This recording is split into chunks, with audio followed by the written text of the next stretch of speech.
Assalamualaikum warahmatullahi wabarakatuh. Alhamdulillah wassalatu wassalamu ala Rasulillah wa ala alihi wa ashabihi wa tabi'ina tabi'ina lahum bi ihsanin ila yaumiddin, amma ba'd. Pertamanya kita bersyukur kepada Allah Subhanahu wa taala kerana kita ditemukan lagi pada pagi ini untuk meneruskan sesi pembelajaran kita, khususnya para pelajar tahun 5 bagi pelajaran akidah.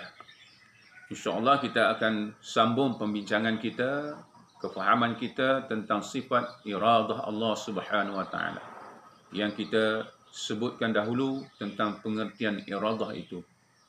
Iradah yang kita sebut bahawa ia adalah sifat yang wajib, salah satu daripada sifat yang wajib pada Allah Subhanahu wa taala, yang merupakan sifat yang kesembilan yang wajib kita ketahui sebagai seorang yang beriman, percaya dengan Allah Subhanahu wa taala.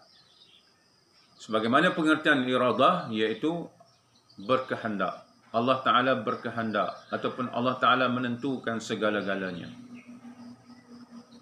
Jadi pada hari ini mari sama-sama kita melihat dalil ataupun hujjah yang menunjukkan bahawa Allah Subhanahu wa taala itu memiliki sifat iradah ataupun berkehendak ataupun dalam menentukan segala-galanya.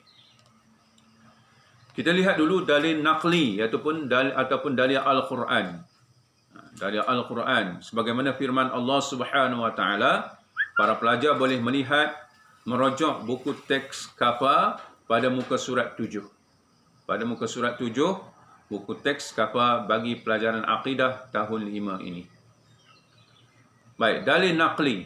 Firman Allah Subhanahu wa taala, innama amruhu iza arada syai'an an yaqula lahu kun fayakun. Sekali lagi, ini surah Yasin, surah yang selalu kita baca mungkin. Sekali lagi, innama amruhu iza arada syai'an an yaqula lahu kun fayakun.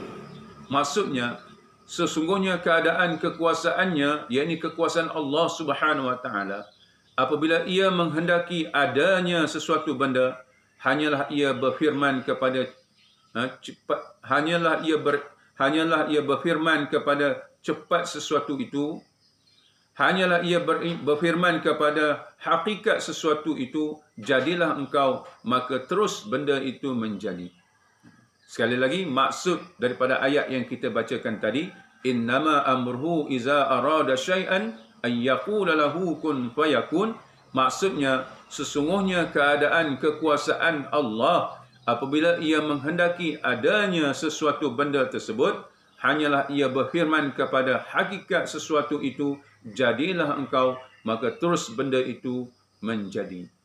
Itulah nak menunjukkan betapa Allah Subhanahu wa taala berkehendak atau menentukan segala sesuatu. Kalau dia nak kata dia nak jadikan, maka dia akan jadi. Allah Ta'ala tidak perlu tunggu kepada alat-alat tertentu ataupun keperluan yang tertentu untuk mencipta sesuatu.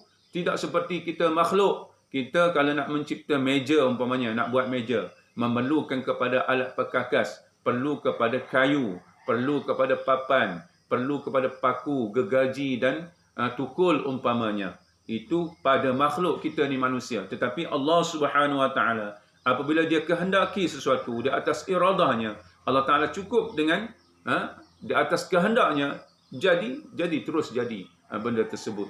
Tidak ada sesuatu pun yang boleh menghalangi di atas kehendak Allah Subhanahu wa taala. Itu dalil Al-Quran.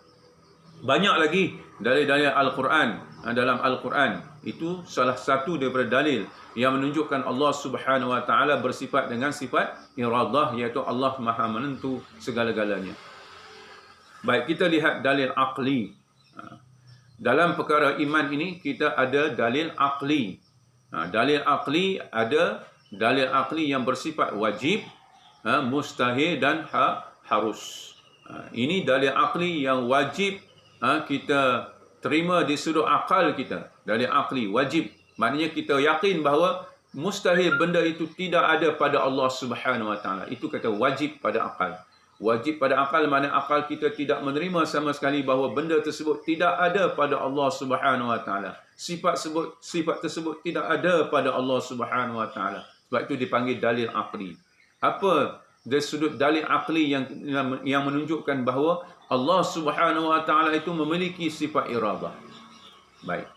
Semua makhluk, muka surat 8. Para pelajar boleh melihat muka surat 8. Baik, semua makhluk di muka bumi ini dijadikan oleh Allah Subhanahu Wa Taala dengan kehendaknya tanpa dipaksa. Iqra bismi rabbikal ladzi khalaq. Allah Taala sebut. Bacalah dengan nama Tuhan kamu yang dia mencipta. Khalaqal insana min alaq. Dia mencipta manusia dengan segumpal darah. Tak ada satu pun arahan atau perintah daripada sesiapa pun Allah Ta'ala nak mencipta manusia. Tak ada. Kerana apa? Semuanya itu di atas kehendak Allah Subhanahu Wa Ta'ala. Macam mana Allah Ta'ala mencipta manusia itu? Semuanya di atas kehendak Allah Subhanahu Wa Ta'ala, iaitu di atas sifat iradahnya. Baik, seseorang yang mengerjakan, yang kedua, seseorang yang mengerjakan sesuatu dengan tidak sengaja atau tanpa kehendak, nescaya mereka akan dianggap tidak berakal, tidak sedar, mimpi ataupun sebagainya. Itu sebagai contoh kepada kita ni makhluk. Kalau kita buat sesuatu yang tidak sengaja, mungkin di luar kesedaran padanya, di luar apa yang dalam keadaan dia tidak tahu, dia buat itu. Seolah-olah dia dalam keadaan mimpi, seolah-olah dia dalam keadaan mabuk umpamanya. Dia tak sedar untuk buat sesuatu. Itu pada makhluk. Kalau dia buat sesuatu itu tanpa ada kesedaran, tidak sengaja itu. Seolah-olahnya tidak sengaja. Itu menunjukkan bahawa dia, perbuatan manusia itu terbatas, dikuasai, diliputi dengan kehendak dan iradah Allah Subhanahu Wa Taala. Baik, mustahil Allah bersifat karahatun. Lawan bagi sifat iradah artinya karahatun. Mustahil Allah Ta'ala bersifat karahatun. Apa maksud karahatun? Iaitu terpaksa. Mustahil Allah Ta'ala memiliki sifat terpaksa. Mustahil ni mana akal kita tidak menerima sama sekali bahawa sifat itu ada pada Allah. Lawan bagi sifat wajib. Mustahil iaitu satu sifat yang tidak, akal kita tidak boleh menerima sama sekali bahawa sifat itu ada pada Allah Subhanahu Wa Taala. Seperti sifat karahatun, iaitu terpaksa. Mustahil Allah Ta'ala memiliki sifat terpaksa. Kerana sifat ini adalah satu kelemahan bagi Allah Subhanahu Wa Ta'ala.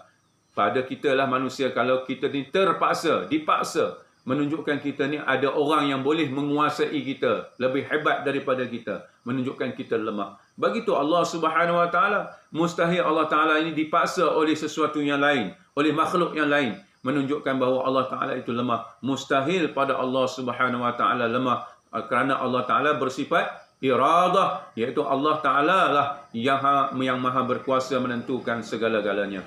Baik, untuk yang terakhirnya kita ambillah dalil yang kedua yang menunjukkan bahawa Allah Subhanahu Wa Ta'ala itu dia melakukan sesuatu itu mengikut kehendaknya di atas iradahnya.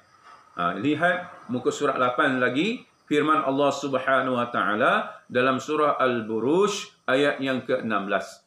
Mana dia firman Allah Subhanahu Wa Ta'ala? A'udzubillahi minasyaitonir rajim. Fa'alul lima yurid. Fa'alul lima yurid. Maksudnya yang berkuasa melakukan segala yang dikehendakinya. Dia berbuat sesuatu mengikut apa yang dia kehendaki, bukan dikehendaki oleh manusia. Manusia hanya memerlukan Allah Subhanahu Wa Ta'ala, apa yang dia hajati, kerana Allah menentukan segala apa yang kita hajati. Kita ini bersifat lemah, Allah yang bersifat iradah.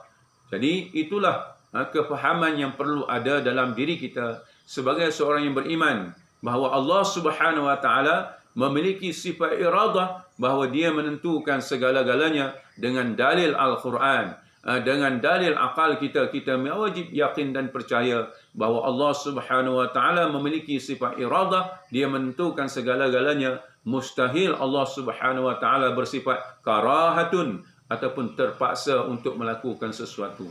Wallahu alam.